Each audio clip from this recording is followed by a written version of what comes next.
हकीकत है दोस्तों, जिस दिन हम लोग पढ़े लिखे प्रतिनिधि को चुन करके संसद में भेजना स्टार्ट कर देंगे ना, हकीकत बताते हैं, हमारे देश को विश्व गुरु बनने से, तरक्की करने से कोई नहीं रोक सकता। ये इम्तियाज जलील आज जिस तरह का भाषण दिया है और जिस तरह का स्पीच दिया है पार्लियामेंट के अंदर, हर किसी को चुनना चाहिए, पूरे देशवासियों को सुनना चाहिए, गर्व महसूस करना चाहिए कि हमारे संसद भवन में आज भी ऐसे व्यक्ति हैं जो हर किसी का, हर कोई मुद्दा उठाते हैं। वो इम्तियाज जलील किस मजहब से हैं, किस पार्टी से हैं, मैटर वो नहीं है, ये बोल के आ रहे हैं। एक सांसद होने के नाते हर किसी, हर पूरे देशवासियों को सुनना चाहिए। सुनिए उसका भाषण। बातें बताना चाहता हूं। मोरक्को बहुत छोटा सा देश है, लेकिन जब ब्राजील को हराया तो शायद ब्राजील ने कभी सपने में भी नहीं सोचा होगा कि मोरक्को से हम हार जाएंगे। मेसी की अर्जेंटीना को जब सऊदी अरब ने हराया तो अर्जेंटीना ने कभी सोचा भी नहीं होगा कि सऊदी अरेबिया हमें इस तरह से हरा सकता है करके।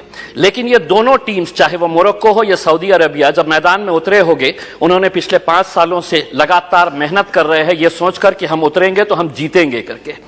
हमें 135 करोड़ की आबादी वाले देश के अंदर हम लोग क्या कर रहे थे उस वक्त? हम टेलीविजन के सामने बैठे हुए थे और हम ताली बजा रहे थे। खिलाड़ी कोई और था मैदान के अंदर, लेकिन हम खुश हो रहे थे कि देखिए कितना अच्छा गेम हो रहा है करके। उसमें हमें अफसोस इस बात का होना चाहिए कि 135 करोड़ की आबादी वाले देश के अंदर हमने 11 फुटबॉल खिलाड़ियों को तैयार नहीं किया। उस दिन सारे देश ने इस बात का चिंतन किया और हमने भी सोचा, यकीनन आपने भी सोचा होगा कि कहीं ना कहीं कुछ हमारी खेल नीतियों के अंदर कुछ बदलाव लाने की जरूरत है, वरना 135 करोड़ देश की आबादी अगर हम एक टीम तैयार नहीं कर रहे हैं तो कुछ ना कुछ कहीं ना कहीं गलत हो रहा है। इस बात का एहसास हुआ है और शायद वही एहसास को लेकर आज हम सभी लोग यहां पर इकट्ठा हुए हैं।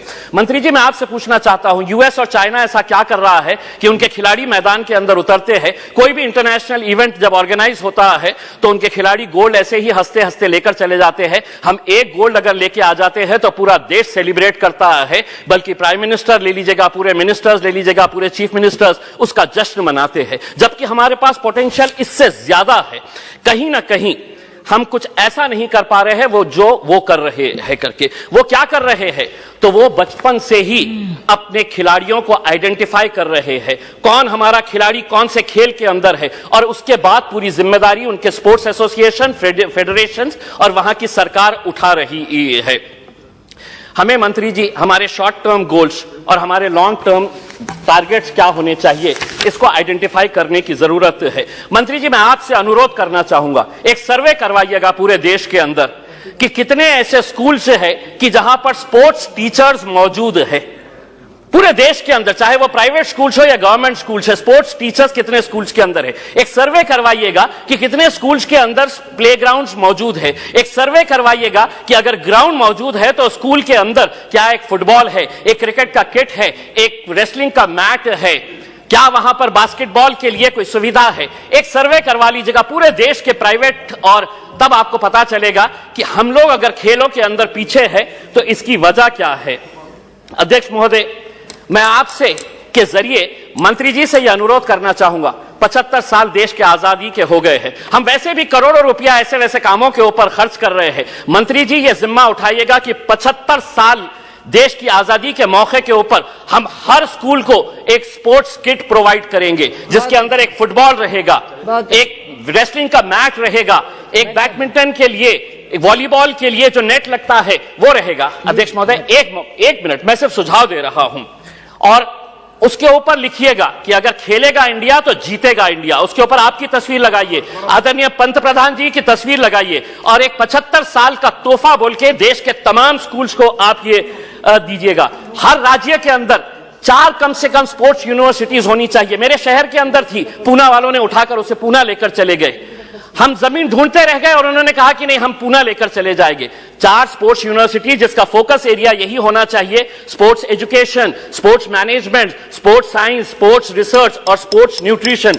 मैं मंत्री जी आपको बताना चाहता हूं, औरंगाबाद के अंदर एक स्पोर्ट्स अथॉरिटी ऑफ इंडिया का साई का एक्सीलेंसी सेंटर है। आज तक करोड़ों रुपया आपने खर्च किए हैं उसके ऊपर, लेकिन कोई भी एक इंटरनेशनल लेवल का वहां पे इवेंट ऑर्गेनाइज नहीं किया गया है। आप खेलो इंडिया के जरिए आप अंडर 17 के टैलेंट को आप आइडेंटिफाई करते हैं, हम उसका स्वागत करते हैं। उसी तर्ज के ऊपर अगर स्कूल गेम्स फेडरेशन अध्यक्ष, सिर्फ एक minute, school games federation of India को यह जिम्मेदारी देते हैं कि आप अंडर 14 के जितने भी टैलेंट है उसको आइडेंटिफाई करिएगा। दूसरा, सबसे जाते जाते सिर्फ यह कहना चाहूंगा, भारतीय जनता पार्टी के एक एमपी है बृजभूषण सिंह जी, वो खुद एक पहलवान है। अगर वो रेसलिंग फेडरेशन ऑफ इंडिया के प्रेसिडेंट है तो हम उसका स्वागत करते हैं, लेकिन जिसने कभी जिंदगी में कोई एक गोल नहीं किया वो फुटबॉल एसोसिएशन का प्रेसिडेंट, जिसने कभी क्रिकेट बैट नहीं पकड़ा वो क्रिकेट एसोसिएशन का प्रेसिडेंट हो गया है। इसीलिए हम आपसे अनुरोध करेंगे, एक नियम बनाइए, राजनेताओं को खेलों से दूर रखिएगा, तब जाकर हमारे खिलाड़ी दुनिया के ऊपर राज करेंगे। बहुत बहुत धन्यवाद। श्री एस टी हसन जी।